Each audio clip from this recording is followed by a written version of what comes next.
Untuk alat dan bahan yang digunakan ada botol bening bekas, plastik bening, lem tikus, dan cat tembok warna kuning. Untuk langkah kerja yang dilakukan ada cat tembok. Yang pertama dimasukkan ke dalam botol, lalu botol ditutup hingga rapat. Setelah itu botol dibalikkan agar cat tembok di dalam botol merata ke seluruh bagian botol di dalamnya.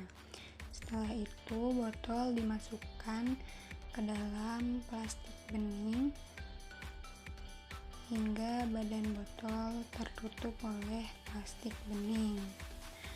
Setelah itu plastik bening tadi dioleskan oleh lem tikus hingga merata.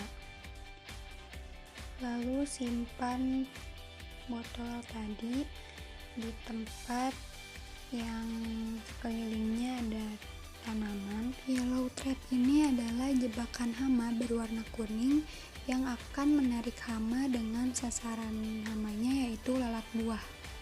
Di sini saya akan memaparkan penjelasan tentang kultur teknis pengendalian hama. Nah, pengendalian hama itu dapat dilakukan dengan penerapan pengendalian hama terpadu. Prinsip operasional yang dilakukan dalam pelaksanaan PHT ini salah satunya adalah budidaya tanaman sehat. Tanaman yang sehat ini mempunyai ketahanan ekologi yang tinggi terhadap gangguan hama. Nah, untuk pengendaliannya itu salah satunya ada pengendalian kultur teknis. Pengendalian kultur teknis sendiri adalah kegiatan budidaya tanaman yang dengan tujuan agar populasi hama penyakit tanamannya tidak menyebabkan terjadi serangan yang merugikan secara ekonomi. Jadi kultur teknis ini sebagai taktik manipulasi lingkungan untuk membuat ketidakcocokan hama atau penyakit pada suatu lingkungan dengan cara mengganggu siklus reproduktifnya, mengeliminasi makanannya, dan membuat lingkungan yang cocok untuk perkembangan musuh alami sebagai musuh alami dari hama yang mengganggu. Nah, pengendalian kultur teknis ini tuh merupakan tindakan preventif dilakukan sebelum serangan hama terjadi dengan sasaran agar populasi tidak meningkat sampai melebihi ambang kendalinya.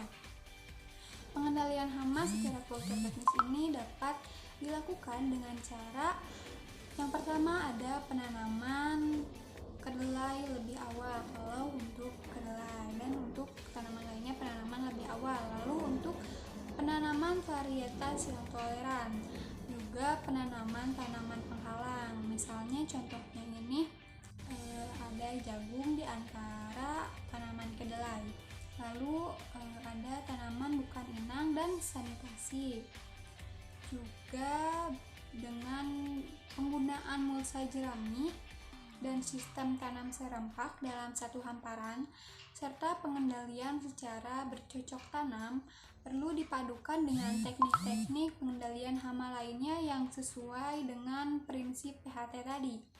Nah, itu dia penjelasan mengenai kultur teknis. Tapi perlu diingat juga bahwa kultur teknis ini memiliki beberapa keuntungan untuk digunakan. Yang pertama ada memenuhi pola tanam untuk menekan munculnya hama. Lalu untuk melestarikan musuh alami dan predator yang akan menyerang hama. Juga ada yang paling penting adalah meminimalkan biaya produksi.